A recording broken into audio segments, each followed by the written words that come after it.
지금 저희가 그 발표하신 두 분 선생님하고 토론자 선생님들을 바로 모시는 게 어떨지 올라오셔서 그냥 진행하는 걸로 하겠습니다. 일단 네 자리해 주시고 저는 종합토론의 좌장을 맡은 유소구입니다. 제가 착석하시면은 소개드리고 시작하겠습니다. 네.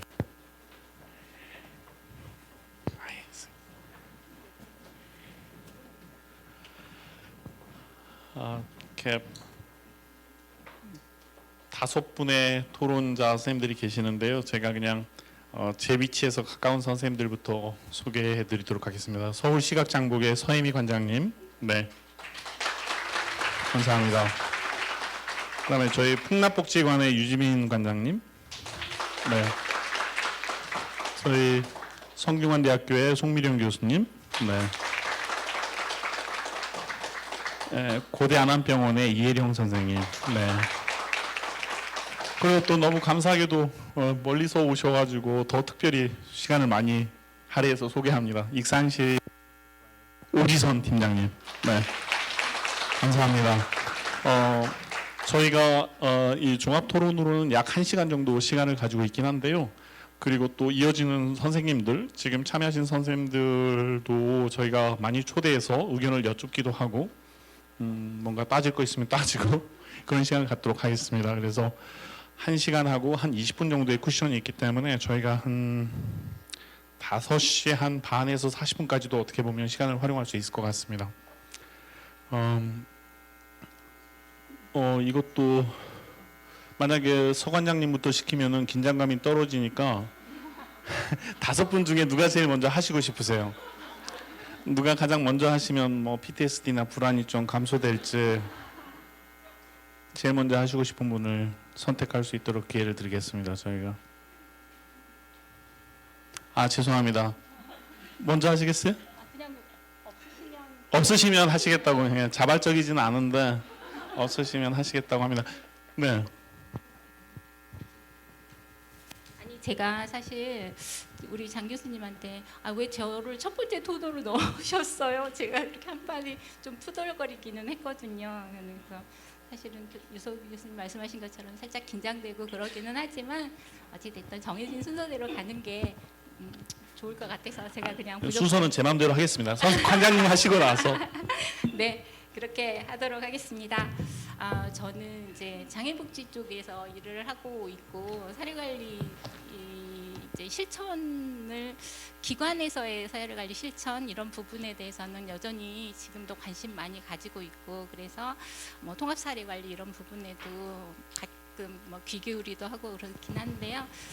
오늘 학회 와가지고 발표하는 거 이렇게 들으면서 현장에 계신 분들이 참 고민거리가 참 많고 학회에서는 이런 것들을 풀어내기 위해서 정말 실제적인 노력들을 하고 계시구나라는 생각이 들어서 너무 감사하다는 말씀으로 저의 토론을 시작하도록 하겠습니다. 저는 사실은 발제문을 받아보고 가장 와 닿았던 문장이 있었습니다. 우리 최진성 교수님 연구 마지막에 메시지가 저 굉장히 와 닿았습니다. 거기에 이렇게 써 있었습니다. 사례관리 종결이 클라이언트에게는 달라진 삶의 시작이어야 한다. 그리고 지역사회가 그 시작을 응원할 준비가 되어 있어야 한다. 정말 큰 공감이 갔고 제가 실천 현장에 있으면서 항상 고민하고 항상 생각했던 것과 너무나 맞닿아 있는 그런 메시지였습니다. 그래서 제가 그동안 생각했던 것들 부족하지만 이런 부분들 정말 이런 메시지가 잘 전달될 수 있는 사례관리 종결이 되기 위해서 우리 어떤 점들 조금 더 고민해봤으면 좋을까라는 지점을 몇 가지 좀 적어봤습니다. 그래서 그거 위주로 말씀드리도록 하겠습니다. 사실은 그 사례관리 영역에서 현장 실천가들한테 가장 많이 받는 질문 중에 하나가 사례관리도 종결이 가능한가요? 라는 이야기를 합니다. 근데 사실은 왜 사례관리는 똑같이 우리가 뭔가 목표를 정하고 그 목표를 삼겨 노력해서 그 성과가 확인이 되면 종결하는 게 너무나 당연한데 왜 사례관리는 특별히 종결이 어렵다고 생각을 하고 심지어는 종결이 불가능하다라고까지 생각을 하는가라는 부분에 대한 고민들이 우리 이 자리에서 시작되어야 하는 고민의 지점이 아닌가라는 생각을 해봅니다.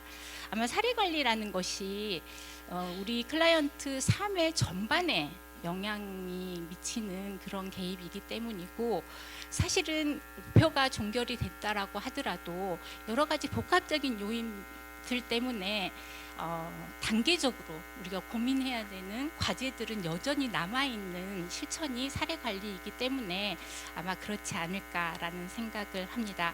그래서 다른 실천과 마찬가지로 뭔가 마무리가 되어지는 부분은 분명 필요하기는 하지만, 그렇지만 사례관리는 이런 점에서 다른 시작으로 넘어가는, 다음 단계로 진입하는 그런 과정이어야 되지 않을까라는 생각을 합니다. 그래서 그런 종결이 되기 위해서 우리가 좀 고민해야 되는 지점들에 대해서 우리 처음에 발제해 주신 최수은 교수님이 발제해 준 연구물에 그런 부분들이 많이 담겨져 있는데요. 그 중에 제가 2가지 정도를 한번 우리 조금 더 깊숙이 고민해 봤으면 좋겠다라는 생각을 했습니다. 첫 번째 것은 합의한 목표의 달성입니다. 우리가 목표가 달성이 되면 종결하는 게 너무 당연한데, 여기 그리고 연구 발제하신 분의 발제문에서도 바람직한 종결의 조건, 거기에 합의된 목표의 달성 이렇게 되어 있습니다. 그런데 왜 종결에 합의가 어려울까라는 부분을 좀 고민해봐야 되지 않을까라는 생각을 했습니다. 여전히 우리는 클라이언트와 합의한 목표의 종결 이렇게 합니다. 그러면 목표를 설정하는 단계에서도 저희가 합의를 해야 되고, 마지막 종결하는 과정에서도 합의가 이루어져야 합니다. 근데 왜 합의가 바람직한 종결의 조건임에도 불구하고 그게 어렵고 그게 혼란스럽고 한 이유가 무엇일까라는 부분입니다. 그 부분은 저는 우리가 아주 가장 기본이라고 생각하는 사례관리의 주체, 변화의 주체, 이게 누군가인가라는 부분을 아직은 충분히 실현내고 있지 못하기 때문이 아닐까라는 생각을 했습니다. 우리 주 과장님 발표를 들으면서 제가 이 부분에 대한 것들을 다시 한번 아주 절실하게 느끼게 됐는데요. 주 과장님은 목표를 설정할 때 클라이언트의 입장에서 클라이언트 언어로 목표를 설정을 했었던 사례를 발표해 주셨습니다. 그게 나는 여름에 시원하고 겨울에 따뜻한 집, 이게 목표였어요. 클라이언트의 언어로 클라이언트가 원하는. 근데 이것을 고스란히 목표로 전환하는 사례관리 사실은 우리 현장에서 많지 않습니다. 우리가 어떤 서비스를 줄까에 초점을 두어서, 그리고 우리 현재의 제도가 어떤 체계로 움직이는가에 초점을 맞춰서 이게 목표가 설정이 되기 때문에 이게 클라이언트 입장에서 고스란히 옮겨졌는가? 라는 부분에 대한 고민은 다시 한번 우리가 좀 더 깊숙이 해봐야 되는 지점이 아닐까라는 생각을 해봅니다. 그리고 이거하고 관련해서 그러면 목표를 그러니까 목표가 달성됐음을 확인하려고 하면은 이제 이게 달성됐다라는 지표의 문제인데요. 그거 역시 목표를 클라이언트 입장에서 클라이언트의 언어로 설정을 했기 때문에 그 지표 역시 어떻게 이야기했어요? 창문에 빛이 들어오는 주거 환경이 되면 목표가 달성이 된다라는 거죠.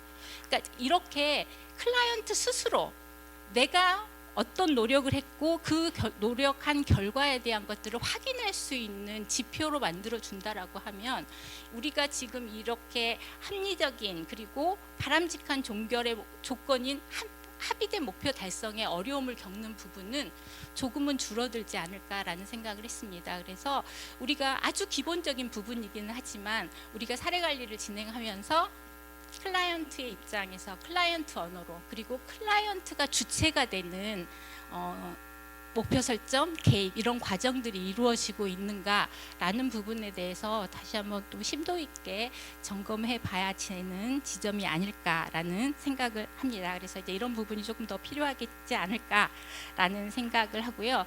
여기에 덧붙여서 개입하는 과정에서 역시 우리가 아까 이제 우리 최 교수님 발표에서도 서비스의 종결이냐 사례관리와의 종결이냐가 혼란스러워서 어려움을 겪는 부분에 대한 이야기도 있었는데 이거 역시 마찬가지라고 생각을 합니다. 변화를 해야 되는 것은 클라이언트입니다. 그렇기 때문에 우리가 이 과정 안에 클라이언트의 목표 단계에서부터 시작을 해서 개입 단계에서 클라이언트의 역할을 조금 더 명확하게 제시하고 그 역할에 대한 평가도 잘 이루어질 수 있도록 하는 부분, 이런 부분들이 조금 더 구체적으로 우리 사례관리 체계 안에 담겨질 수 있는 노력, 이런 것들이 조금 더 필요하지 않을까라는 생각을 해보았습니다. 그 다음에 이제 두 번째는 종결 후에 지속성의 확보라는 부분인데요. 이제 뭐 재진입 사례 뭐 이런 이야기도 일단 이야기가 계속 되고 있기는 한데요. 사실은 이게 또 다른 시작이 될 수 있도록 하려면 이미 전 단계 사례 관리를 통해서 이루어진 역량 강화라든지 성과 이런 것들이 지속적으로 유지되거나 그거보다 조금 더 나아지는 단계로 갈 수 있도록 저희가 계획해주거나 지원해줘야 되는 부분인 거는 틀림없을 것 같습니다. 그래서 이제 그런 부분 때문에 사실은 종결 과정에서 조금 더 공들여야 하는 부분이 사후 관리가 아닐까라는 생각을 해봤습니다. 그래서 이 사후 관리에서 조금 더 공들여야 되는 부분이 무엇일까라는 부분은 모니터링 체계입니다. 우리가 개입 과정에서의 모니터링만이 중요한 게 아니라 사후 관리 단계에서도 일정 기간 동안에는 그동안의 삶이 계속적으로 잘 유지되고 있는지, 또 다른 단계로 진입이 됐을 때 또 다른 지원이 필요하거나 혹은 다른 형태의 그러니까 접근으로 변화가 필요한지, 이런 부분들을 일정 정도의 기간을 두고 조금 더 구체적으로 모니터링 할 수 있는 그런 체계, 이런 것들이 좀 필요하지 않을까라는 생각을 했고요. 두 번째는 어찌됐든 1단계를 통해서 1단계 사례 개입을 통해서 종결하는 시점에서는 필요로 하는 역량이 어느 정도 갖추어졌다라고 생각을 합니다. 그러면 그게 이제 자원을 받아서 해결을 했던, 그 자원을 활용을 해서 해결을 했던 그런 부분의 역량이 갖추어졌다라고 하면 그런 부분들을 더 활성화시킬 수 있는 지원이 계획이 되어야 되지 않을까라는 생각을 합니다. 그래서 정보라든지 자원 체계라든지 이런 것들을 지속적으로 클라이언트와 접점을 통해서 이렇게 전달해 줄 수 있는 그런 것들이 좀 필요하지 않을까라는 생각을 합니다. 제가 시간이 너무 길어지는 걸. 네네.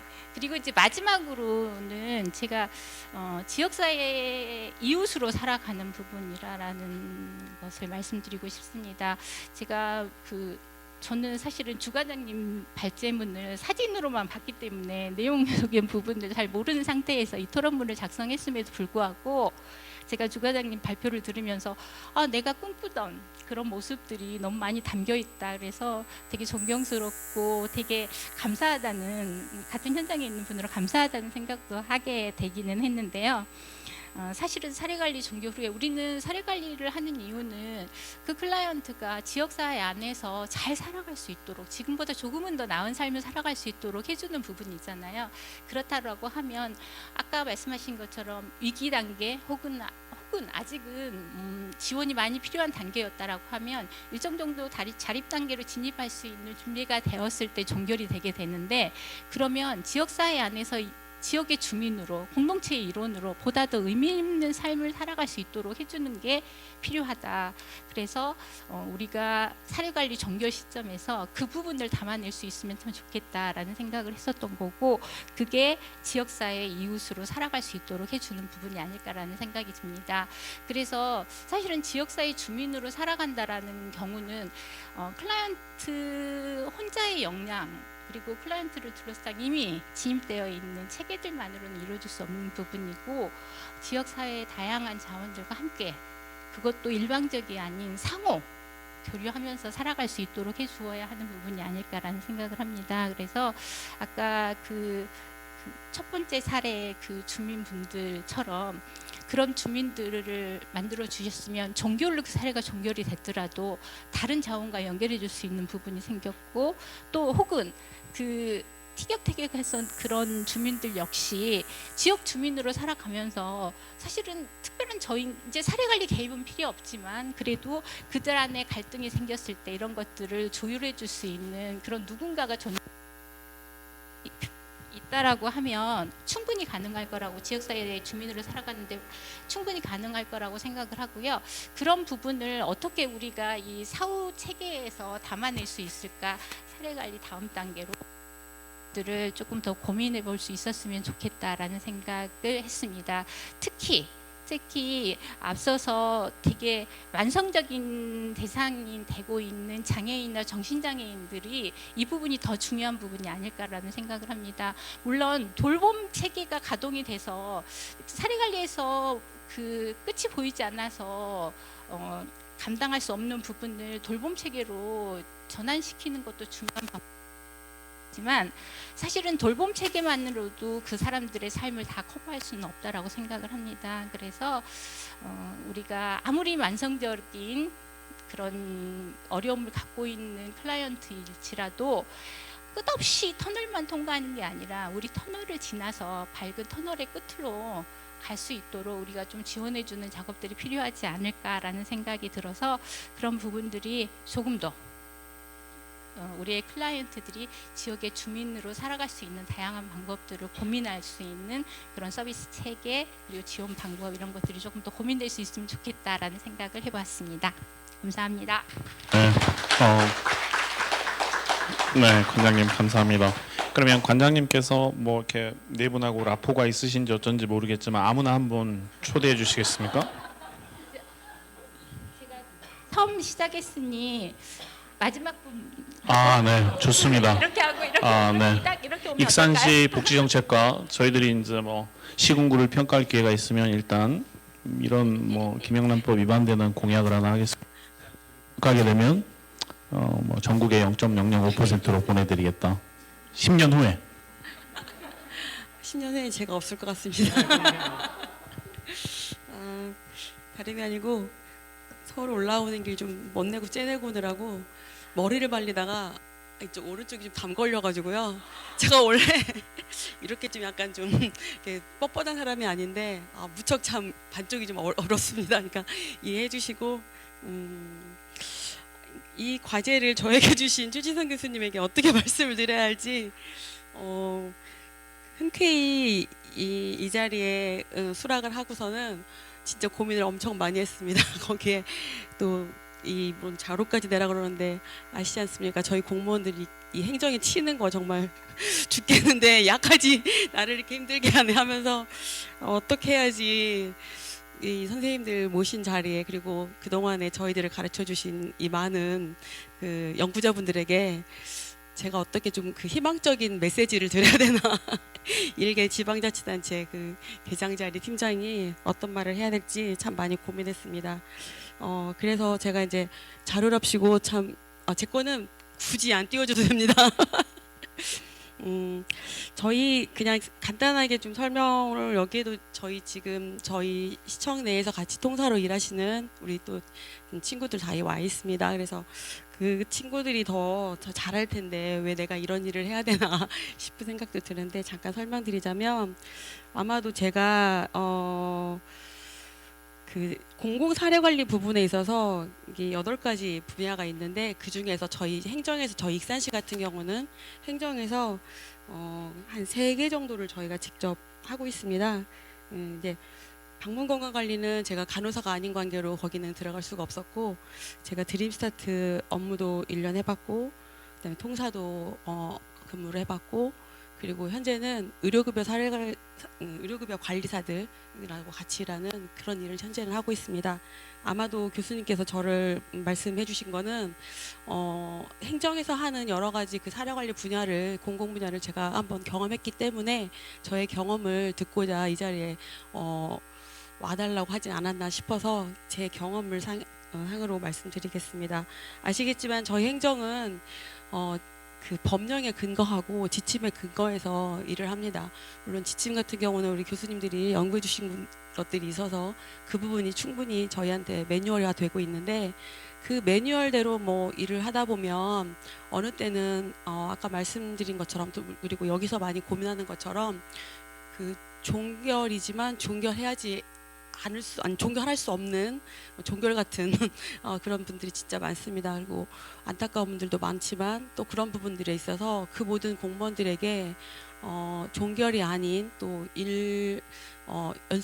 연속성을 가지고 또 그분들을 사후 관리할 수 있는 부분들에 있어서는 업무량이 진짜 많다고 핑계 아닌 핑계를 좀 말씀드리겠습니다. 그래서 말씀드리자면 저희들은 제가 여기서 말씀드리는 거는 저희 행정적인 부분들을 말씀드리는 것분도 있지만 우선은 제가 그동안의 세계 분야를 거쳐오면서 제가 느꼈던 그 사례관리 어떤 분야에 있어서는 정말 사례관리는 관심과 사랑이고 인간에 대한 정 같습니다. 그래서 그런 부분들을 가지고 그분들을 대할 때 그분들의 삶이 저희가 그 관심을 가지고 그분들을 관리라고 하긴 좀 하지만 보살펴 드리는 그 가운데서 그분들의 삶이 감동으로 이어져서 그분들 스스로 뭔가 변화를 추구해 보려고 하고 같이 가보려고 하는 그런 것들이 사례 관리라고 저는 생각합니다. 그 사례 관리하는 데 있어서 그분들 스스로가 어떤 그 자생 능력, 그러니까 스스로 뭔가 문제 해결을 갖는다든지 아니면 또 그분들 스스로의 어떤 분들을 기대하지만 대부분의 저희 행정에 와가지고 사례 관리를 요구하는 분들은 그나마 정말 나은 분들이고 그리고 그분들이 요구사항이 있다라는 거는 그리고 그런 합의를 같이 도출할 수 있다라는 거는 그분이 그나마 자기의 문제에 인식을 하고 있다라고 생각합니다. 근데 저희들이 만나는 그 일반 주민들은 자기가 어떤 상태인지도 인지하지 못한 분들이 정말 많고 그저 바라보는 사람들만 안타깝게 하는 분들이 참 많았습니다. 그래서 그분들을 뭐 법적인 어떤 제도권 안으로 넣는다든지 혹은 저희가 유관기관하고 연결한다든지 함에 있어서는 정말 그 이런 표현은 좀 부적절할지 모르겠지만 약간 그 어느 때는 회유도 하고 어느 때는 정말 협박 아닌 협박 같은 것도 좀 정말 그런 것도 하고 그분들한테 뭔가 그 동의를 구하는 데 있어서 심지어는 아까 그 은둔형 그 컴퓨터 수리 아저씨처럼 필요 없다라고 하면서도 정말 필요한데 그런 부분들이 과연 저분이 사는 삶이 저렇게 그냥 내버려 두는 게 그러면 행복한 건가? 저분의 삶을 어떻게 내가 행복으로 봐야 되지? 이게 저분의 삶을 내가 개선시키려고 하는 것이 혹 나의 관점은 아닌가? 정말 그런 많은 고민들을 하면서 저희 같이 일하는 동료들하고 고민을 같이 그 연구합니다, 토론합니다. 근데 그러다 보면 저희들이 해줄 수 있는 어떤 그 서비스적인 부분들이 직접 들어가는 게 저희 공공인 것 같습니다. 저희들 입장에서는 그분들한테 어떤 서비스를 또 주고 어떤 또 사례를 실적으로 남겨줄 때 저희 행정에 그 역량이 있고 또 행정의 어떤 성과라고 또 보고할 수 있는 어떤 그런 것들이 있기 때문에 저희들 입장에서는 그런 부분들을 좀 그 사례 대상자로 또 받아들이기도 하고 또 발굴하기도 하고 그렇게 되는 것 같습니다. 근데 여기 와가지고 정말 많은 또 한 번의 어떤 그 울림 같은 것들이 받았던 거가 참 많이 이렇게 어떤 개인의 삶, 우리 국민의 삶, 인간적인 삶을 연구하는 이런 학회가 있다는 것만으로도 저희 국민들은 그래도 복받지 않았나 싶은 생각이 들고 감사하고 그리고 또 이런 어떤 작은 불씨들이 결국은 또 하나의 어떤 정말 그 나비 효과가 돼서 뭔가 정말 이 행정을 또 더 끌어갈 수 있는 부분이 될 것 같고 저는 행정을 대변해서 할 수 있는 말은 결국은 행정은 예산입니다. 실은 그 예산을 종결을 치라고 하는 이유 중에 하나는 서비스하고 거의 맞먹기 때문에 어떤 한 개인한테 어떤 그 개인 삶에 몇 년간에 걸쳐서 그 예산을 투입해 줄 수는 없잖아요. 그게 이제 뭐 나름대로의 뭐 형평성의 원리라든가 아주 전문적인 용어로 공평성의 원리 뭐 그런 말들을 하는데요. 어떻게 보면 정말 밑빠진 독에 물 붓기처럼 어떤 분 가정에는 처음부터 끝까지 정말 쏟아 부어도 담겨지지 않는 그런 가정들이 정말 많습니다. 하지만 그럼에도 불구하고 여러 유관기들과 같이 또 뭐 솔루션 회의도 하고 여러 가지 또 연계하고 하면서 그나마 조금씩 나아지는 거를 그분의 어떤 발전이라고 생각을 해야지 정말 그분 개개인의 어떤 그 역량을 놓고 그 상태를 놓고 조금 발전한 거를 어떻게 종결이라고 볼 수밖에 없는 부분들이 있다라고 생각합니다.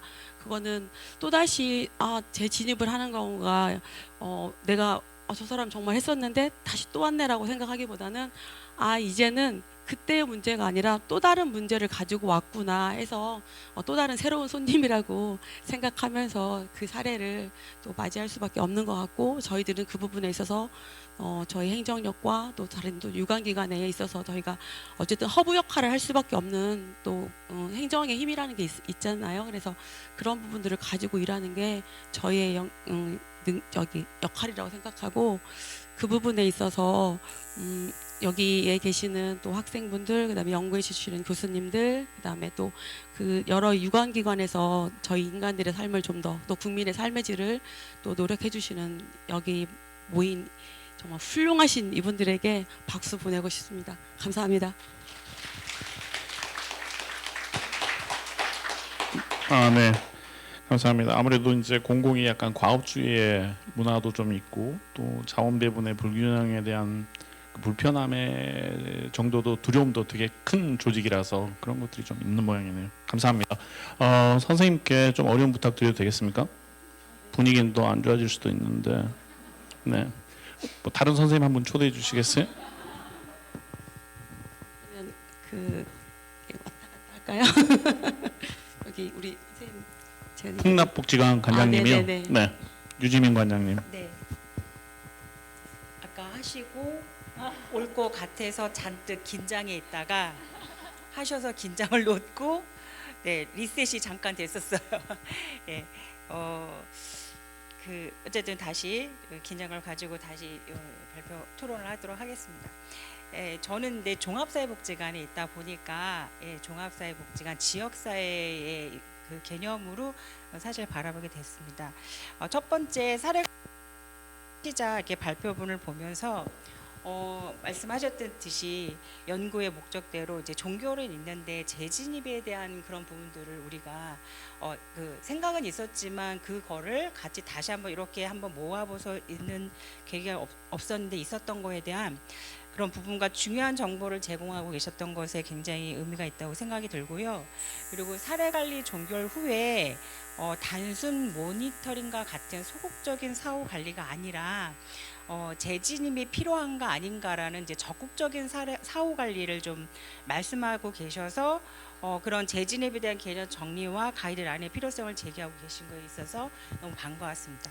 그리고 다만 이제 통합 사례 관리는 물론 장기적인 목표도 분명히 있는데 이제 그 과정 특성상 좀 단기적인 목표가 그래도 좀 많고 당면한 문제에 일단은 집중을 하는 반면에 이제 저희 사회복지 사례 관리는 이제 단기 목표도 있지만 이제 장기 목표가 좀 많다 보니까, 그러니까 종결이 명확한 경우 뭐 거부라든지 이사, 그다음에 이제 사망이라는 것 같은 명확한 종교를 제외하고는 종결이 어려운 경우가 굉장히 많고, 이제 또 다시 통합 사례에서도 종교를 하면서 재진입을 또 얘기하시는 게 보면은 또 계속 어쨌든 또 필요한 목표가 오는 것이 이제 그런 부분인 것 같아요. 그래서 이런 차이가 공통점과 함께 차이가 있음에도 불구하고 통합 사례 관리의 종결과 재진입에 대한 개념 정리가 왜 이렇게 말이 안 나요? 개념과 가이드를 정립하는 것을 좀 시작으로 해서 이후에 사회복지 시설 쪽에 대한 좀 공통점과 차이를 반영한 개념과 가이드 마련이 되면 너무 좋을 것 같다는 생각을 했습니다. 그리고 두 번째 종교로 이웃으로 살아가기 발표문은 아까 첫 번째 발표문과 마찬가지로 사례관리 종교 후에 좀 단순한 모니터링이 아니라 지역사회 참여라는 적극적인 사후 관리를 얘기해 주신 것이 굉장히 저는 많이 다가왔고요.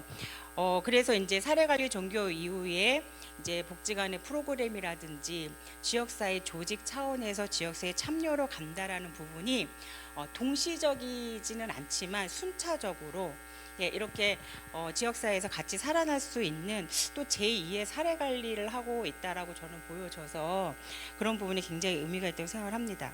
그리고 이제 매슬로우에 대해서는 재인식 종결에 관한 재인식 지점으로 매슬로우 단계를 얘기해 주신 것이 전 너무 인상적이었거든요. 그러니까 똑같은 생각이었었어요. 저희는 1단계, 2단계까지가 사례관리 영역이라고 생각했는데 3단계, 4단계도 지금은 너무 중요한 사례관리 영역으로 자리 잡고 있거든요. 아시다시피 지금 사회적 고립가구라든지 자살, 우울, 정서적 문제, 그다음에 제일 또 어려운 게 많이 보여지시는 주민들이 사회적 관계의 단절이라는 어려움이 계세요. 그래서 뭔가를 누군가를 함께 하고 싶은데 못 하고 계시거나 이제 운동하고 계신 분들이 계셔서 이제 사례 관리의 그 어떤 범위나 이런 부분이 이제는 3, 4단계로 좀 더 확장이 되어야 되지 않을까라는 생각이 들어서 중요한 부분을 좀 얘기해 주신 것 같습니다. 이제 그 두 분 이제 발표문에 이어서 이제 그러면서 이제 저희 그 종합사회복지관 부분에서 좀 고민을 하게 됐는데요. 저희는 이제 사례 관리를 아까 얘기했듯이 범위라고 해야 될지 목표를 어디로 봐야 될까에 대해서 여러 가지가 있지만 제가 대표적으로 2개만 한번 가져와 봤거든요. 그냥. 근데 이제 첫 번째 그러니까 사례 관리 이용자분들이 이제 당면한 어려운 문제 욕구가 있으실 거 아니에요. 좀 가장 급하고 가장 시급하고 위급하고 이제 그러한 문제와 욕구를 해결하는 것을 목표로 잡을 것이냐, 아니면 지역 사회에서 그러니까 시설에 가시지 않고 지역 사회에서 살고 싶은 욕구 그거와 그 살고 싶은데 그거를 해결하지 못한 문제들을 해결해 주는 것이 목표가 될 것이냐에 따라서 그 범위는 좀 달라질 것 같고 종결도 달라질 것 같다라는 생각이 좀 들었었어요. 그래서 이 2가지 사례를 보면 그래서 종결의 첫 번째는 종결은 그 당면한 문제가 해결이 되면 종결 일단.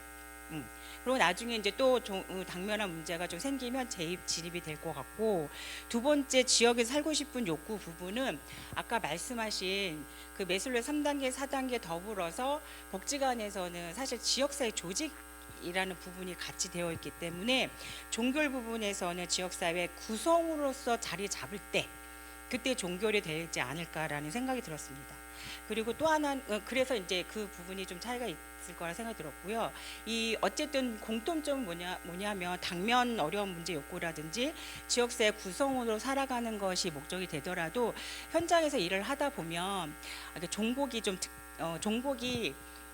지금 사례 관리 기능, 그다음에 갑자기 지역 서비스 제공 기능, 그다음에 지역 조직화 기능을 있잖아요. 근데 이게 사실 지역 주민이 지역에서 살아가는 데 도움이 되고자 하려는데 이 기능이 분리되어 있어요. 분리되어 있다라는 거는 팀으로 분리되어 있다 보니까 그러니까 사례 관리에서 하다가 근데 이제 사례 관리 내용에 보면 이런 내용이 말이 있잖아요. 서비스 제공 계획 수립과 서비스 제공 및 점검이 포함되어야 되는데 서비스 제공 부분은 다른 팀에 가 있고 다른 기능에 가 있던 부분이 있어요.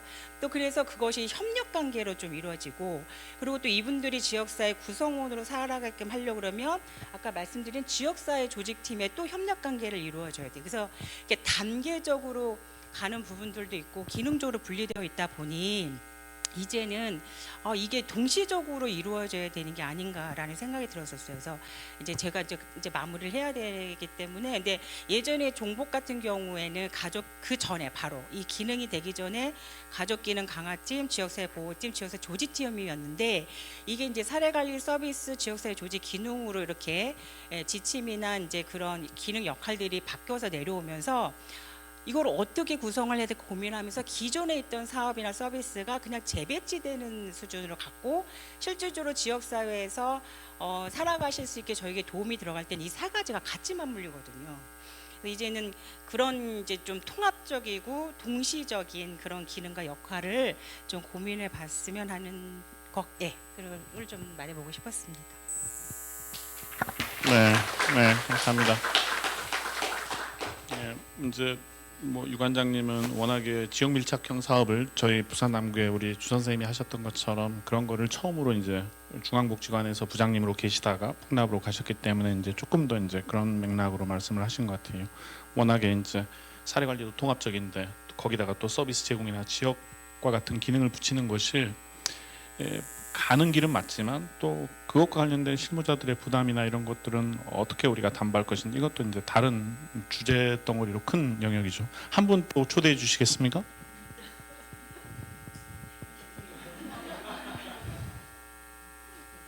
네, 안녕하세요. 저는 아동 통합 사례 관리사들에 대한 종교를 연구하게 돼서 이 자리에 초청받았던 것 같은데요. 저희 연구 같은 경우는 2020년에 했습니다. 2년 전에 시작을 했고요. 시작한 계기가 보통 아동 통합 사례 관리사 선생님들이 사례 관리하는 기간을 살펴보니까 6년 8개월 정도 되더라고요. 그래서 꽤 오랫동안 사례 관리를 하다 보니까 굉장히 지쳐하시더라고요. 그래서 그쪽에서는 종결 시점을 어디에 두어야 될지, 그러면 종결을 어떤 근거로 하면 좋을지 그런 부분이 좀 필요하고, 그래서 종결 매뉴얼을 좀 만들자라는 취지에서 연구가 됐던 부분이고요. 최지선 교수님 강의 들으면서 예전에 인터뷰했던 그 사료관리사 선생님들이 인터뷰하고 이야기하셨던 이야기가 다시 새록새록 생각이 나더라고요. 종결을 하고 싶은데 종결을 할 수 없는 여러 가지 이유가 있고 계속해서 문제를 만들어 가지고 오시더라고요. 그래서 선생님 저 오늘 종결할 수 없다고 이야기를 하는데, 그 과정의 이야기를 들으면서 이런 연구가, 종결에 대한 연구가 이렇게 계속해서 이루어지는 게 너무나 의미 깊지 않았나 하는 생각이 좀 들었었고요. 저는 이 재진입에 대한 사례의 특성과 개선 사항 같이 보면서 좀 많은 생각을 하게 되었는데요. 재진입 사례의 특징이 보니까 해결되지 않거나 악화된 문제, 새로 문제가 발생한 경우가 많고 지역사회 연계가 부족하다고 했는데 새로운 문제들은 계속해서 있는 것 같습니다. 그 부분에 대해서 좀 살펴봤을 때 드림 스타트도 마찬가지로 종결을 하려고 하면 새로운 문제가 발생하고 그 문제에 대해서 다시 사례 관리를 하게 되고 쳇바퀴 돌아가시듯이 계속 그렇게 돌아가면서 사례관리사 선생님들은 지치기 시작하게 되는 부분도 굉장히 많았었던 부분이고요.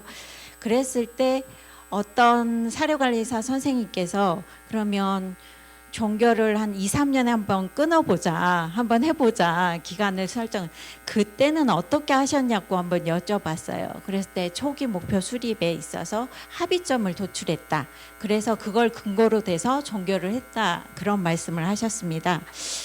그러면서 저한테 좀 생각하는 부분이 초기에 사례관리 목표 수립해서 대상자와 파트너십이 정말 형성되었는지가 좀 궁금했었고요.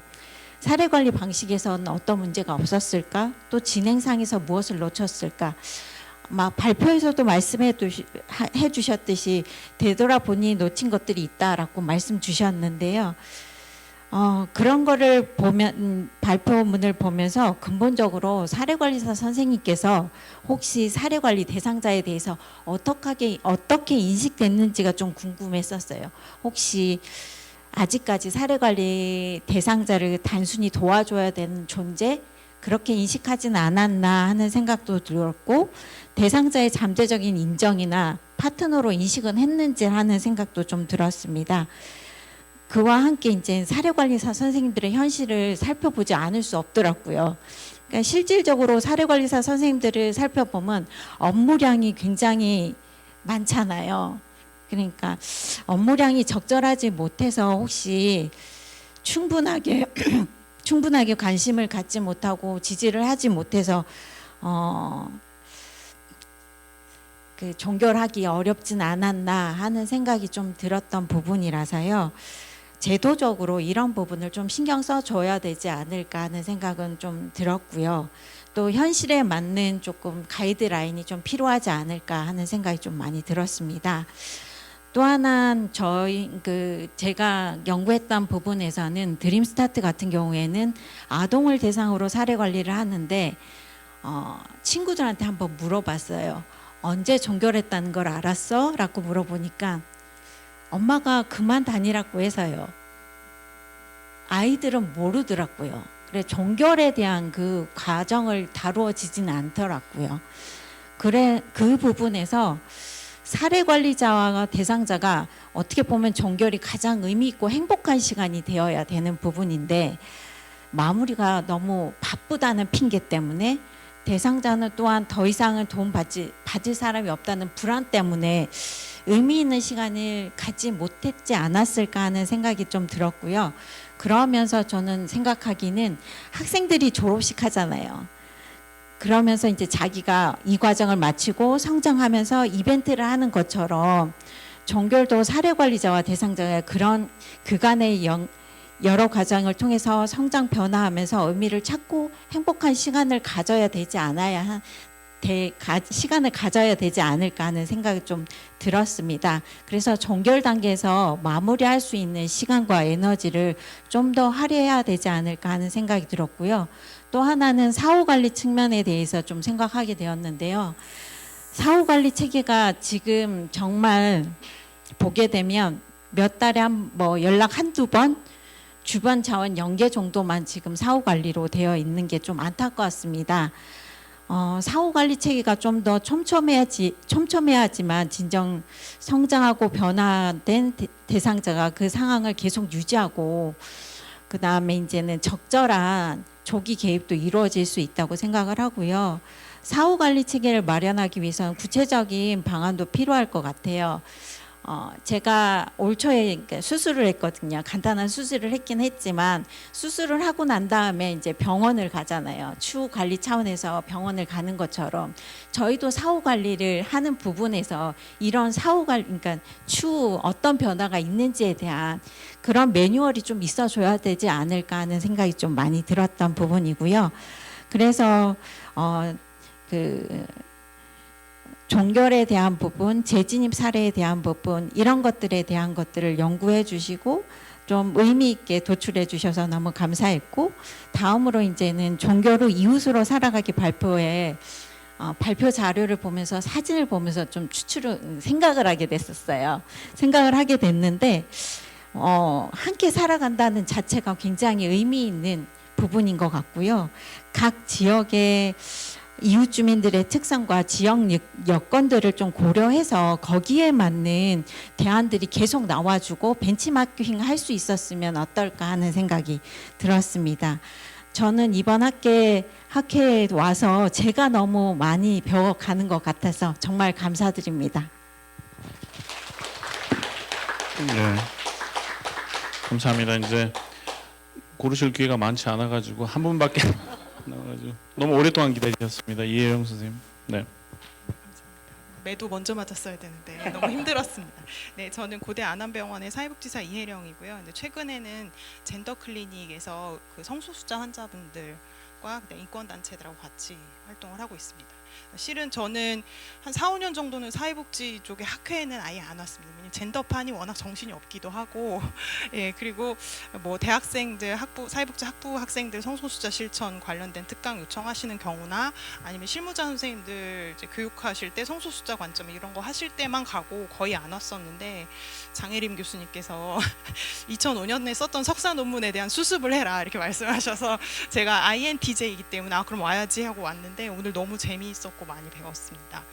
제가 2005년에 사실 사례관리의 종결에 관해서 그 석사 논문을 정말 말도 안 되지만 지금 생각해 보면 왜 그랬을까 싶지만 이제 그때 했었던 이유는 제가 이제 실습을 가서 병원에서 개입을 했는데 이제 종결을 하고 나서 퇴원을 하면서 이제 종결을 했는데 저는 너무 그 클라이언트가 생각나고 너무 궁금한데 슈퍼바이저 선생님은 그러면 안 된다고 얘기를 하시는 거예요. 딱 마무리를 깔끔하게 지어야 된다.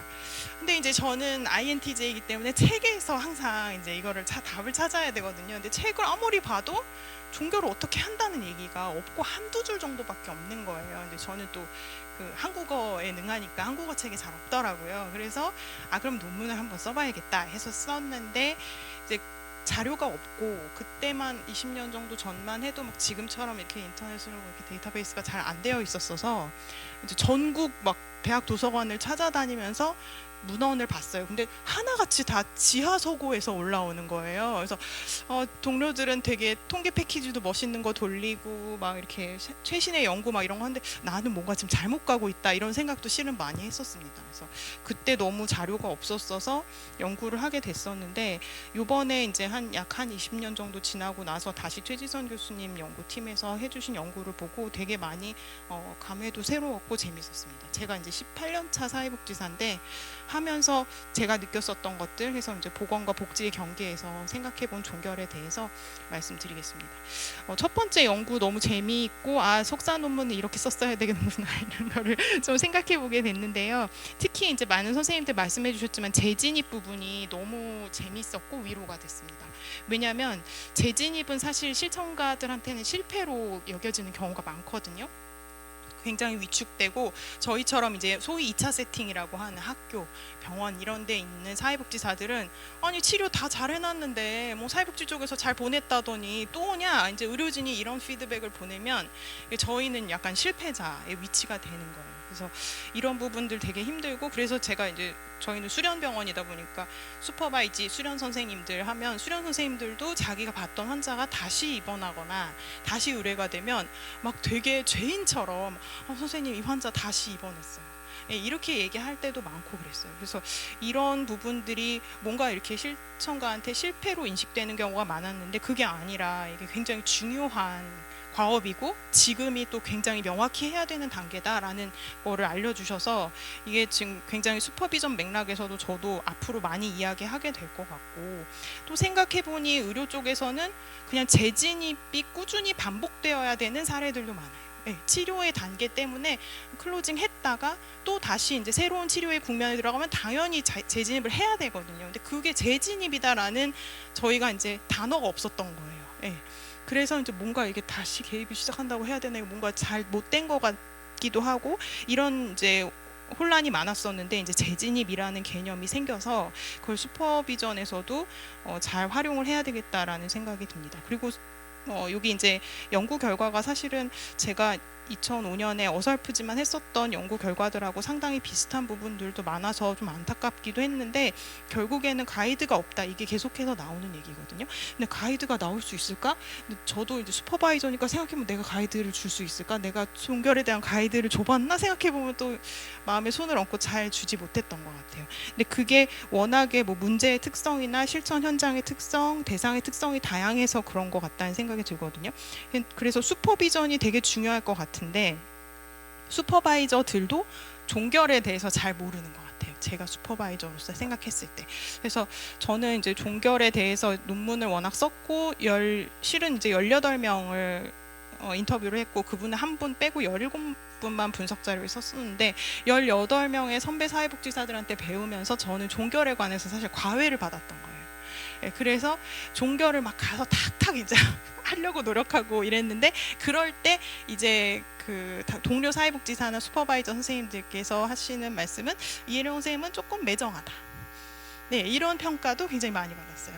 쭉 가는 관계가 좋은 건데 선생님은 너무 이렇게 맺는다. 네, 이런 평가도 많이 받았거든요. 근데 꼭 그게 좋은 것만은 아니다. 명확한 종결이 필요하다. 이런 거는 슈퍼바이저 분들한테도 좀 메시지 전달이 잘 되고 교육이 되어야 되는 부분이라는 생각이 들었습니다. 그리고 초보 사회복지사 선생님들 특히 이제 선생님 어떻게 끝내야 될지 모르겠어요. 이런 얘기 많이 하시거든요. 그래서 특히 초보 선생님들한테 도움이 될 거라는 생각이 들었습니다. 네, 두 번째 발표는 주영현 과장님 너무 많이 애쓰셔서 배웠고 또 반성을 많이 하는 계기가 됐고요. 또 그 메슬로우 욕구이론도 정말 재미있었고 근데 이제 다만 조금 부연 설명 드리자면은 꼭 3단계를 종결의 어떤 인식 시점으로 보기보다는 좀 이렇게 다른 대상들도 있을 수 있다는 거를 염두에 두면 좋겠다는 생각이 듭니다. 특히 이제 제가 만나는 중증 질환자, 만성 질환자, 희귀난치성 질환자, 그리고 뭐 말기 환자, 젠더 클리닉의 성소수자 환자 이런 분들은 정체성하고 싸우시는 분들이 굉장히 많거든요. 3, 4, 5단계에 완전히 욕구가 많이 이렇게 포진이 되어 있어서 그 과정이 치료 전반을 오히려 지배하는 경우들도 많아요. 그래서 이런 경우들도 있을 수 있다. 그리고 어떤 종결의 시점을 가늠하는 도구일 수도 있겠지만 오히려 평가의 도구로 생각해봐도 좋을 것 같다는 생각이 들었습니다. 평가 개입이 마무리된 다음에 아 내가 요 정도 욕구 영역에서 왔다 갔다 했구나, 여기서 개입을 했구나라는 도구로 생각해보면 굉장히 좋을 것 같다는 생각이 들었습니다. 그러니까 저를 부르신 거는 의료 세팅의 이야기를 또 듣고 싶으셔서 부르셨을 거라고 생각이 드는데요. 사실 제가 선배님들이 종결이 잘 안 이루어진다라고 18분한테 듣고 갔는데 저는 너무 종결이 잘 이루어지는, 심지어 종결을 당하는 거죠. 돌아가시고 이제 치료가 끝나고 하니까 뭐 하루에도 많을 때는 4분 돌아가시고 이럴 때도 있거든요. 그러니까 종결이 엄청나게 빈번하게 이루어지는 세팅에 있었던 것 같아요. 그러면서 어쩌면 제가 그때 인터뷰를 했었던 게 되게 과회가 됐고 힘이 됐었던 것 같은데, 의료사회복지사들한테 그래서 종결이 또 굉장히 중요하고, 또 저희는 치료가 끝나고 지역사회로 잘 돌려보내는 역할을 하기 때문에 이제 보건 포커스에서 복지 포커스로 이제 사례관리의 초점 그리고 주된 개입 영역을 이렇게 변환시켜주는 그런 역할을 저희가 많이 하지 않나. 그래서 종결이 의료사회복지사한테도 엄청나게 많이 중요할 것 같다, 이런 생각이 들었고요. 또 이제 워낙에 이제 병원 의료 서비스가 잘 되어 있다 보니까 클라이언트이면서 환자인 사람들도 워낙 많기 때문에 돌봄의 문제도 생각을 사례관리에서 해보지 않을 수 없고, 또 의료사회복지사는 더더욱 그러하다, 이런 말씀을 좀 드리고 싶었습니다. 그리고 최근에 이제 번역된 우에노지스코의 돌봄의 사회학에 보면 여러 가지 이야기가 나오는데, 뭐 시민사회 영역이 중요하다, 당사자 운동도 중요하다, 이런 얘기 나오지만 또 젠더 편향이 엄청 심하다, 이런 지적도 있어서 지금 생각해보면 사례관리의 종결에서도 너무 이제 가족한테 기대는 그런 전통가족에 대한 강조나 뭐 젠더 편향, 뭐 돌봄 노동에 대한 좀 경시하는 풍조, 이런 것들이 있을 수 있지 않을까, 여성의 관점이 누락되는 것은 아닌지 이렇게 같이 생각해보면 좋겠다는 생각이 들었습니다. 감사합니다. 네, 대단히 감사합니다. 오늘 뭐 오전부터 뭐 주제 발표나 이럴 때 3가지 키워드가 있었던 것 같아요. 되게 유익하기도 하고 감동적이기도 하고, 네, 3번째는 잊어먹었네요. 엄청 재밌었던 것 같아요. 되게. 예. 지금 재미는 계속 없어지고 있는데, 플로어에서 선생님들 가지신 의문이나 질의나 따짐이 있으면 저희 실시간 채팅에 반영해 주시고요. 제가 이제 발표하신 선생님들께 많은 시간은 드리진 않겠습니다. 제가 토론자분들은 시간 관리하지 않고 여기 발표하신 분들은 시간 제약을 하겠습니다. 그래서 제 어떤 비언어적인 소통을 보시고 적당히 결정해서 마무리하시기 바랍니다. 시간은 정하지 않고. 네, 이소우 교수님의 이런 모습 너무 낯섭니다. 회장이 아니시니까 이렇게 하시는 것 같은데요. 네, 회장이실 때는 점심도 못 드시고 긴장하시던 분이. 네. 네, 오늘 저도 많이 배운 자리였습니다. 그 연구 참여자들의 생생한 목소리를 좀 더 보여드렸으면 와닿았을 텐데, 제가 시간 관계상 그런 것들을 좀 많이 빼서 좀 아쉬움이 있는데요. 약간 분석은 좀 초벌로 한 것이긴 하지만 보건복지인재원 홈페이지에 이 자료가 들어 있습니다. 거기에는 그 연구 참여자들이 하셨던 말씀들이 이렇게 있는데요. 좀 참고해서 보셨으면 좋겠다는 생각이 들고, 제 생각보다 그 연구에 대한 의미 부여를 많이 해주셔서 좀 무거운 책임감도 좀 느끼게 되는 자리였습니다. 올해는 또 다른 연구를 해야 되기 때문에 잊어버리려고 했는데, 같이 하실 분들은 꼭 말씀을 해 주시고요. 이 연구에서 제가 특별히 좀 같이 강조했으면 하는 것은, 재진입했을 때 달라진 실천이라는 게 그럼 뭐였을까, 이렇게 보면은 봤을 때 일단 이제 그 주체가 누구냐라는 걸 다시 좀 확인했다는 거, 관점이다라는 거고요. 그 개입하는 활동 내지는 이제 사례관리자의 활동의 성격이 좀 달라지는데 굉장히 개별화된 접근을 하게 됩니다. 그러니까 사례마다 약간의 교육적 접근을 하기도 하고, 좀 속도를 조정하고, 이런 것들을 우리가 원칙적으로 다 배웠던 것들을 조금 더 많이 그 강조해서 그 원칙을 지키려고 했던 노력이 보였을 때 그 재진입했던 사례를 좀 다시 하게 되면서 잘 진행, 뭐 결과와 상관없이 잘 진행이 됐던 것 같습니다. 그게 공통점으로 좀 보였습니다. 그리고 저도 이렇게 토론해도 되는 거죠. 네, 주영 과장님 그 원고 봤을 때 추천 잘못한 거 아닌가, 막 이런 생각이 좀 들었습니다. 자료가 너무 이제 이해하기 어려운 형태로 와서, 근데 굉장히 오늘 창의적인 접근도 해주시고, 뭔가 그 교과서에 실릴 만한 오늘의 출처를 가지고 실릴 만한 틀을 주셨는데요. 제가 알기로 메슬로우 사후에 발견된 것이 5단계가 아니라 8단계였다라는 게 있습니다. 8단계로 다시 수정해서 하시면 사례관리 학계 교과서에 실을 수 있지 않을까 그런 생각이 듭니다. 끝까지 같이 해주셔서 너무 감사합니다.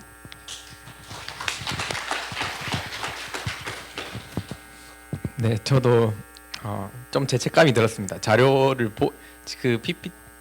PPT 자료를 보고 이렇게 이 발제문을 만드는지 제 학회는 이제 2번째밖에 안 돼가지고 네, 잘 몰랐습니다. 그래서 좀 불친절하지 않았나 하는 좀 그런 생각이 있는데, 그래서 좀 연습을 3번이나 하지 않았을까 네, 하는 생각이 들었습니다.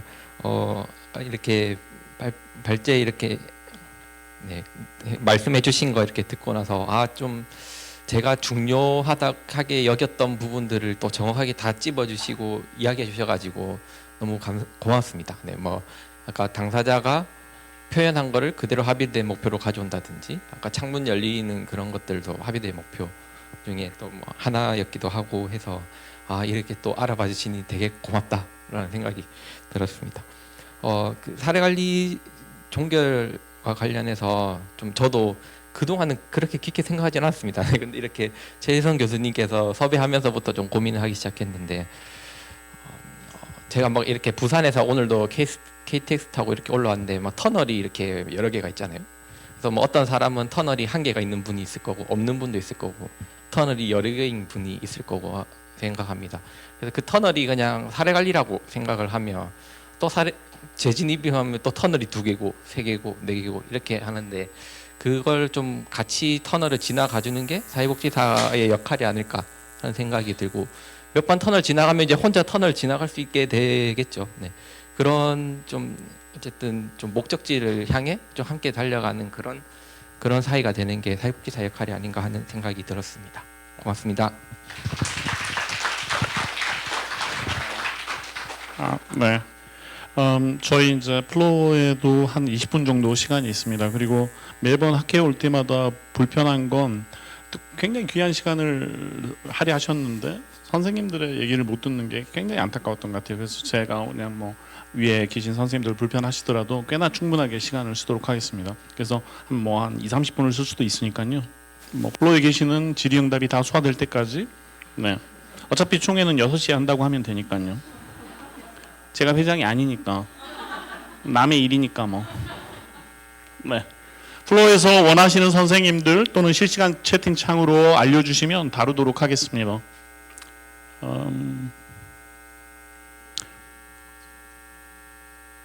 네, 연구 참여자요. 네. 근데 뭐 하실 수 있으면, 네, 혹시 뭐 이제 연구에 참여하시거나 또 같이 일하시는 선생님들 중에서 원하시는 분들 중심으로 초대를 하겠습니다. 원하지 않는데 초대하진 않겠습니다. 네.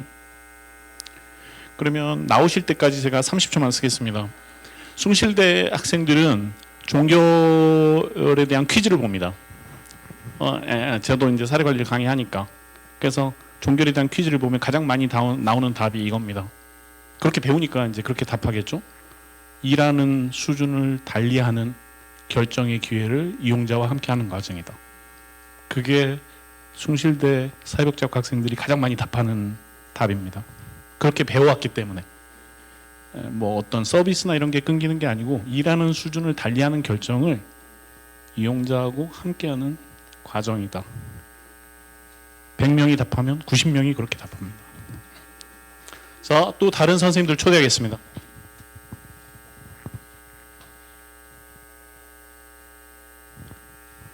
죄송하네요. 분위기를. 네, 김성준 교수님.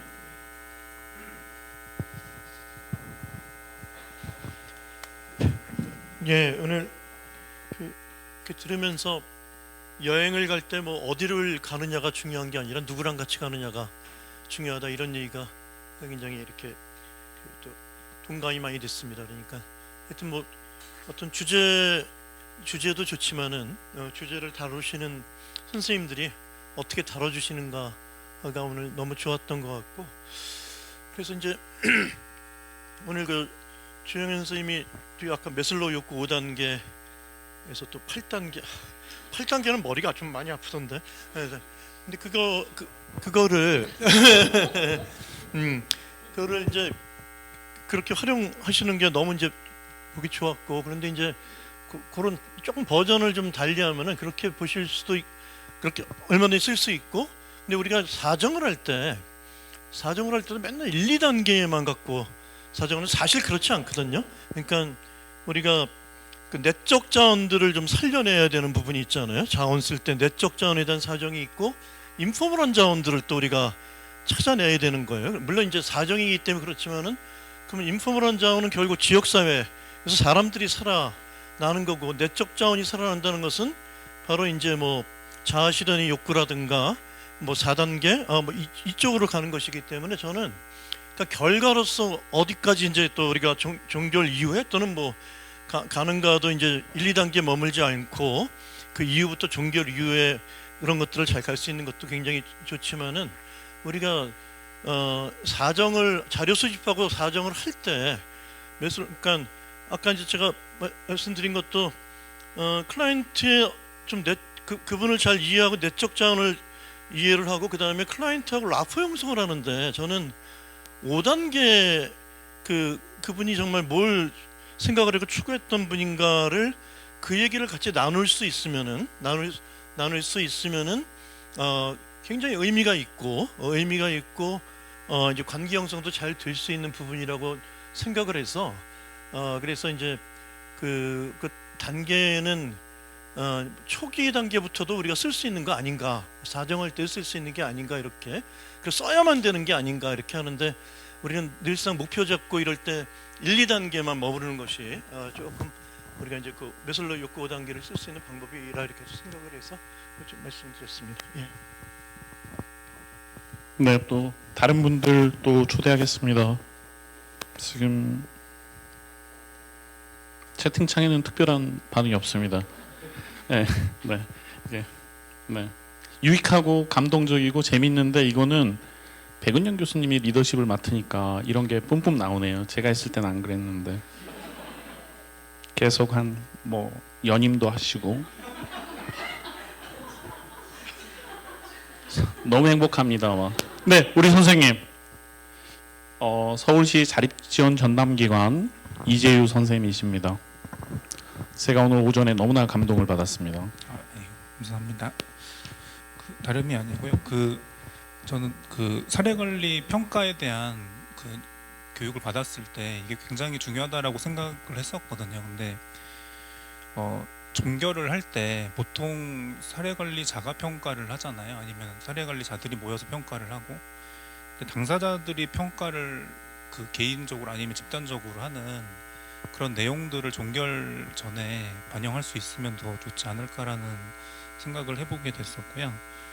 그리고 또 하나 과장님께 여쭤보고 싶은 거는 종결 후에 이제 기여하는 이웃 이야기들을 해주셨는데, 혹시나 이런 어떤 집단적인 활동들, 그러니까 뭐 모임이라든지 아니면 이렇게 캠페인 같은 활동을 많이 하신다고 했을 때 결국에 이게 굉장히 이야기로는 굉장히 좋은데 기존의 사례관리 기록 틀에 넣기에는 또 많이 좀 분절화되고 이야기 다 안 담아지는 그런 한계가 있는 것 같거든요. 그래서 혹시나 이런 것들을 사례관리 틀이나 아니면은 기존 사례관리 틀에 결국에는 개별화된 기록으로 남길 것 같긴 한데, 좀 더 약간 조직적인 집단적인 기록으로 남기시는 방법이 혹시 있을지.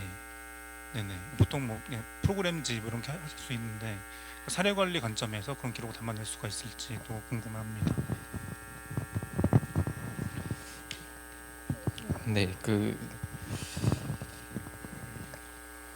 저도 일단 질문 받고 드는 생각은 아까 처음에 말씀드렸었는데 그 컴퓨터 수리했던 조씨 삼촌 같은 경우에는 케이스 파일에 그런 수리했던 그런 기록은 없거든요. 그래서 그 사례 관리 양식의 어떤 이미 다 종결된 상태에서 좀 추가하기보다는 그냥 어차피 저희 실천 기록은 늘 하기 때문에 그 케이스 파일의 뒤에 그냥 별첨으로 이렇게 좀 보관하는 방법, 아니면 그분과 그분과 함께했던 결과 보고서나 활동일지, 사진, 그리고 뭐 컴퓨터 수리를 했을 때 그 도움을 받았던 수리에 도움을 받았던 분들의 어떤 감사 인사 그런 것들, 또는 뭐 저희 기관에서 냈던 그런 사례집에도 이런 이야기가 담겨 있거든요. 그런 것들로 좀 담을 수 있지 않을까 싶습니다. 사례 관리로 기록하다 보면 저희는 과정 기록지에 그 엑셀 파일에 이렇게 담다 보니까 글씨도 자꾸 좀 이렇게 좀 보기 좀 읽기 싫은 글처럼 되더라고요. 그래서 좀 그거를 좀 더 양식을 좀 벗어나서 좀 더 눈에 더 잘 띄고 더 잘 표현해 줄 수 있는 양식으로 거기에 담는다면, 그런 방식으로 한다면 괜찮을 것 같습니다. 첫 번째 말씀은 약간 제안처럼 주신 거죠? 네, 좋습니다. 그래도 끝나는 시간은 정하겠습니다. 한 5시 40분에는 무조건 마치고 그 전에 뭔가가 상호작용이 없으면 마치겠습니다. 원하지 않으시는 데만 끌고 가진 않겠습니다. 네. 그래서 혹시 플로어나 채팅창에 제가 좀 보고 있는데 제가 하나 읽어드리겠습니다. 그냥 있으니까 한번 읽어보겠습니다. 라이트라는 분이 주신 건데요. 내적 자원 살려내는 사례 관리를 하고 싶습니다. 사례 관리사가 동기부여와 의미 있는 대화를 이끌어갈 수 있는 역량을 가지고 싶습니다. 그래서 질문은 아니지만 죄송합니다. 제가 또 한 1분만 쓰겠습니다. 이제 미국하고 한국에서 약간 강점이나 이용자 중심이나 역량 강화를 중심으로 일했던 그런 어떤 경험에서 연구를 해보면 후기 실증주의나 과업주의에서는 무조건 목표가 있고 성과가 거기에 대응됩니다. 1대1로. 아주 전통적인 방식이죠. 근데 그 일을 하면요, 어떤 일이 일어나냐면 계획을 세우지 않았는데 나타나는 성과가 있습니다. 그런 걸 이제 우리가 뭐라고 정리를 했냐면 레이턴 아웃컴 또는 뭐 잠재적 효과, 파생적 효과, 부수적 효과 뭐 이렇게 부르긴 했는데, 그런 게 뭐냐면요, 삶에 대한 자세가 달라집니다. 패배주의나 뭐 포기하고 살았는데, 냉소주의나 이렇게 살았는데 다시 살아봐도 괜찮겠다는 생각을 이 과정을 통해서 하게 된 거예요. 근데 그거는 계획의 목표에 없어. 무슨 말인지 아시겠죠? 근데 그게 너무나 똑같이 미국에서 2000년대 초반에 했던 그 질적 자료하고 한국에서 이제 저희가 그 모금회에서 15억씩 받아가지고 6년간 한 사업이 있습니다. 그게 이제 지향성이 비슷했어요. 완벽하게 질적 연구의 내용 주제가 똑같습니다.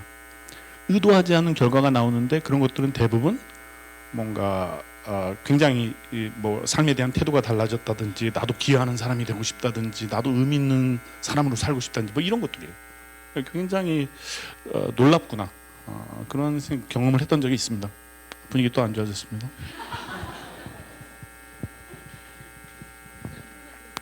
네. 그 직전에 동해 있으면서 저희 재난지원금 카드를 가져가라고 그렇게 연락을 하는데 이 청년이 안 가져가는 거예요.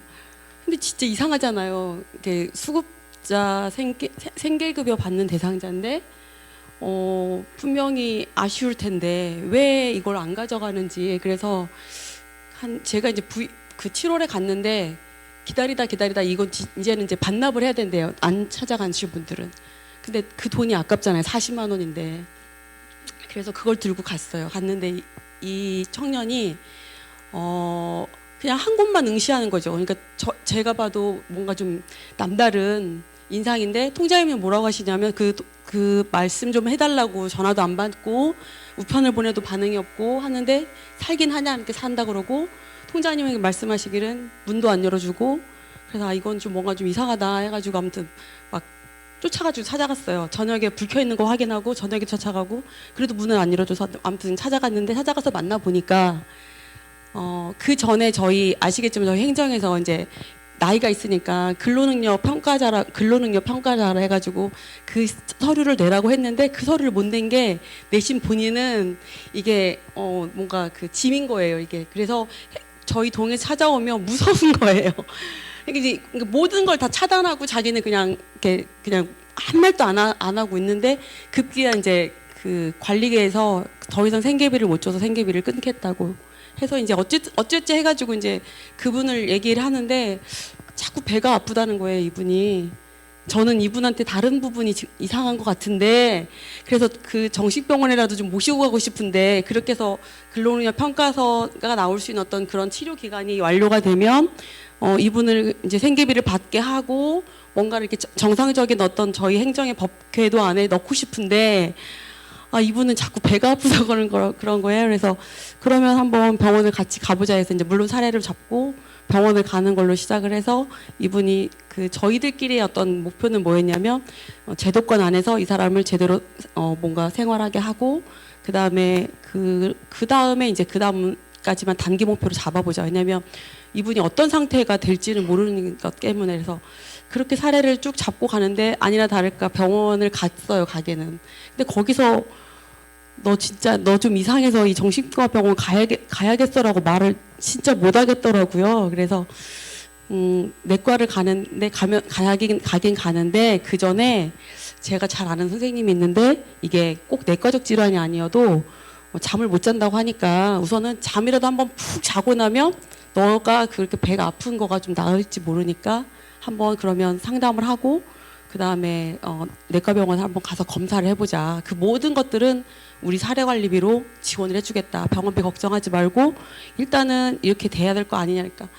자기는 일을 하고 싶대요, 계속.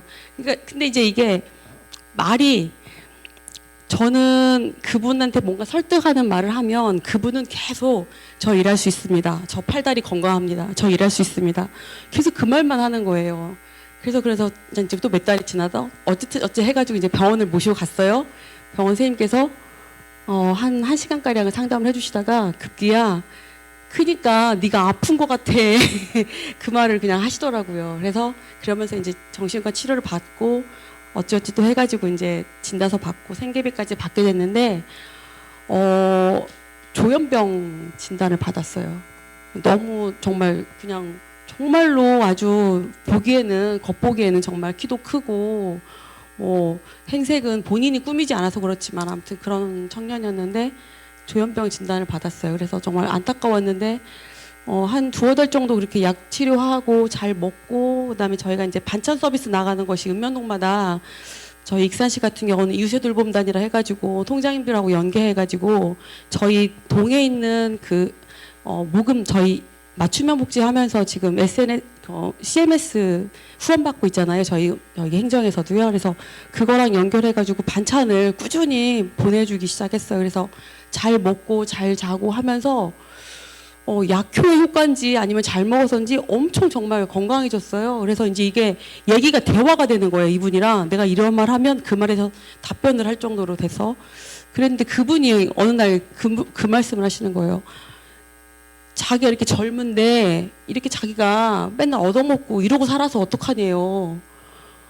너무 놀라워서 저희는 너 아까 이제 교수님 말한 것처럼 그냥 너 진짜 잘 먹고 잘 살고 건강하고 남한테 이렇게 유화감 안 주고 이 동네 안에서 이제 막 행색도 그런 데다가 키도 크고 막 새카매가지고 돌아다니니까 동네 주민들은 이제 무섭다고 그런 민원이 들었던 거거든요. 그런데 자기가 이렇게 젊은데 이렇게 살아서 어떡하냐고 말하는데 다른 사람들은 좀 돕으면서 살고 싶대요. 그래서 너무 정말 이거 뭐 어떻게 이 사람을 어떻게 돕는 걸로 이 사람을 내가 이 욕구를 내가 좀 해소해 줄 수 있지. 그래서 한참 고민하다가 마침 저희가 이제 밥차를 매달 한 번씩 운영하던 게 있었는데 밥차를 깔면서 그 테이블하고 의자를 까는 게 너무 힘들었어요. 그래서 동네 어르신들한테 저희가 이제 그렇게 도움을 청해가지고 그걸 이렇게 설치해야 되는데 천막 치는 날이었는데 우연히 왔어요. 근데 이제 건강하잖아요. 힘도 세고 그거 좀 도와달라고 했어요. 한 시간 도와주고 갔는데 정말 그것만으로도 약을 먹은 효과도 있고 뭐 여러 가지 효과도 있겠지만 이게 내가 남을 위해서 이렇게 했다는 거. 근데 이제 이게 자기도 이렇게 도시락을 이렇게 나눠서 밥 식판에다 이렇게 해가지고 자기가 또 드리고 싶다는데 제가 걱정스러운 거예요. 왜냐면 워낙 이렇게 정말 꼬주제 해가지고 이렇게 받는 어르신들이 싫어할까봐 위생적으로. 그래서 지금 정말 한쪽으로 그래서 다음에 올 때는 머리도 이발을 하고 좀 깨끗하게 좀 씻고 옷도 하나 이제 이렇게 얻어놓은 거 있어서 그것도 하나 주면서 다음 달에 올 때는 너가 이제 이렇게 좀 행색을 갖춰갖고 오면 너는 이제 이런 것도 봉사하게 해줄게 이랬는데 진짜 다음 달에 정말 말쑥하게 머리를 자르고요. 그러고 나타났어요. 그래서 제가 있는 동안에 그 친구의 어떤 막 그런 막 정말 막 갑자기 막 그 변화되는 그 모습을 보는데 아까 그 교수님 말한 것처럼 정말 의도하지 않고 계획하지 않았는데 예, 그런 모습 봤습니다. 아주 자세하게 얘기해 주셔가지고 그래야지 너무 감사합니다. 시간이 갈 것 같아요. 제가 40분을 채우는데 너무 감사해요. 제 부담이 확 내려갔어요. 너무 감사해요. 혹시 플로어에서 이제 뭐 주제만을 토론하러 오신 선생님들이 아니시니까 혹시 이제 너무나 고유하고 특별한 현장들을 가지고 계시기 때문에 저기 오지선 팀장님한테는 여쭤보지 마세요. 충분히 시간을 썼어. 그냥 네 분한테만 여쭤볼 기회를 드리도록 하겠습니다. 그리고 이제 한두 분 진짜 모시고 마무리하겠습니다. 진심. 네. 조 교수님, 아까 좀 분위기 안 좋았던 거 아시죠? 사례 컨퍼런스 할 때 네. 톤 좀 2데시벨 올려주세요. 네, 질문해 주세요. 우선 아까 유석 교수님의 학생들은 이렇게 길게 아주 잘 말할 수 있네요. 저는 저희 학생들에게 예. 저희 학생들에게 OX로 답하게 합니다. 사례관리에서. 근데 그중에 OX 하는 것 중에 그런 거 있습니다. 사례관리의 사례관리에 있어서 종결의 준비는 처음부터 하는 거다. 사례관리 시작 때부터 하는 거다. OX 이렇게요. 네, 그래서 정말 헤어지기 싫지만 헤어져야 되는 관계라는 거를 학생들한테 좀 강조하거든요. 근데 이게 전 과정을 진행할 때 영향을 미칠 것 같습니다. 그래서 그 교재에다가 보통 보면 종교를 뭐 한 달 전부터 준비하라든지 뭐 3개월 전 점검 때는 뭐 종교를 준비하라든지 이렇게 나와 있는데 그걸 좀 연결지어 보는 게 어떨까 하는 생각도 했고요. 그 다음에 여쭤보고 싶은데 공공에서 쓰고 있는 위기도 검사지가 있어요. 근데 그 위기도 검사지를 지금은 뭐 여기에 해당하는 게 몇 개면 몇 점 이렇게 해서 사례 관리자들이 점수로 하고 그걸 대상자 선정할 때 쓰거든요.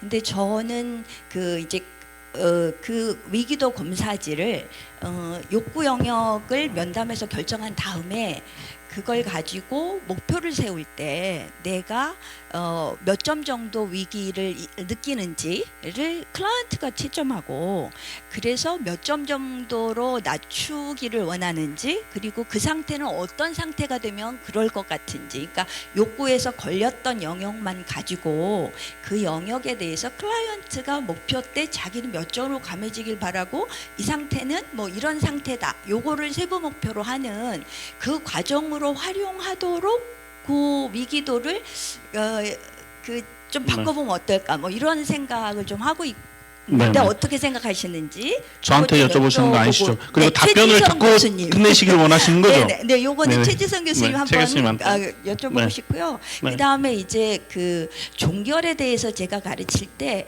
꼭 저는 그냥 제 용어로 잘한 거 강화하기 뭐 이런 거 하고 마지막에 실패에 대해 예언하기라는 말을 좀 썼었거든요.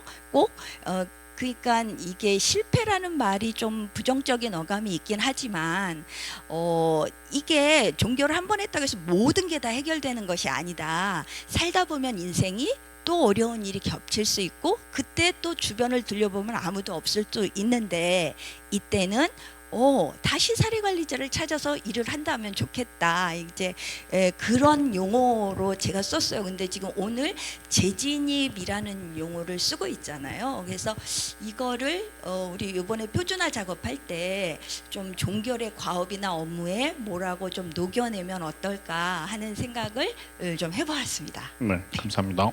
제가 최희선 교수님한테 바로 질문이 갔으니까. 네, 제가 답변할 내용은 아닌 것 같긴 한데 그 김경일 교수님 이거 평가 욕구조사 위기도 평가 그 통합 연구를 김경일 교수님이 하셨거든요. 근데 일단 이제 제가 이해한 바로는 그 현장에서는 뭐 지침이나 시스템이 없더라도 뭐 여러 가지 방식을 써요. 그 클라이언트에 맞는 방식으로 사정을 하고 목표를 세우고 평가할 때도 뭐 파티를 하든 뭐를 하든 뭐 여러 가지 방법을 쓰는데 다만 이제 그게 이제 공식화되어 있지 않은 것 뿐이죠. 굉장히 지혜롭게 하고 있는 선생님들이 많이 있습니다. 그런데 이제 클라이언트용 버전으로 만약에 위도 평가를 넣는다 그러면 모든 사례관리 양식이 클라이언트용 버전이 있어야 될 것 같고 어른용이 있어야 되고 발달장애인용이 있어야 되고 약간 그런 친화적인 노력이 좀 이건 별개로 있어야 될 것 같아요. 위기도 평가 말고도. 그런데 지금 저희가 교육 때 위기도 평가를 그 클라이언트한테 직접 주는 것에 대해서 주시는 분이 계시거든요. 주시는 것에 대해서 별로 바람직하게 생각하지 않는 이유는 그 문장만 보면 굉장히 우울하고 그 문장 자체가 어려워요. 혹시 여기 오늘 오신 분들 중에 오찬이라는 말, 좌장이라는 말 아시는 분 계십니까? 요즘 제가 어느 학교에서 엿들었는데요. 좌장이 뭐야? 라고 얘기를 하시더라고요. 그분들이 다 배울 만큼 배우신 분들이었는데 네. 그 뭐 사회 보는 거 있어 막 이러는 거예요. 근데 이제 사회 보는 것보다 더 큰 역할을 하고 계시잖아요. 오찬 뭔지 몰라요. 저희 젊은 교육생들은. 그런데 지금 우리 그 용어가 너무 어려워요. 그래서 클라이언트한테 주는 거는 별로 좋지 않다. 근데 다만 이거를 그분의 언어로 해석해서 당신이 해야 된다라고 하는데 그거를 구구절절 뭐 이분한테는 이렇게 하세요 저렇게 하세요라는 게 없을 뿐이죠. 근데 굉장히 중요한 지적이라고 생각이 들고 이거는 시스템과 연동되는 거기 때문에 아마 정부가 바로 고치진 못할 거예요. 이걸 같이 쓰는 데가 드림하고 통합사례관리가 같이 쓰고 있거든요. 그래서 사례관리 학회에서 어느 영역에서 하더라도 이 가이드는 이런 걸 말한다. 그럼 약간 교과서의 워크북 같은 형식으로 만들면 좋지 않을까 저는 그냥 그렇게 개인적으로 생각하고 혹시 김경일 교수님께서 뭐 그때 하셨던 연구에서 말씀해 주실 게 있으시면 해주셔도 될 것 같습니다. 네, 김경일 교수님 없는 척하지 마시고. 지금 원하지 않으시는데 괜찮으세요? 네, 원하지 않으신답니다. 네, 우리 저기 토론해 주신 선생님들께 혹시 또 더 하실 말씀 같은 거 없으신가요? 네. 40분 됐습니까? 알겠습니다. 그러면은 마치도록 하겠습니다. 정말 같이 뭐 김성정 교수님 말씀처럼 같이 걸어와 주셔서 감사합니다. 네, 수고하셨습니다.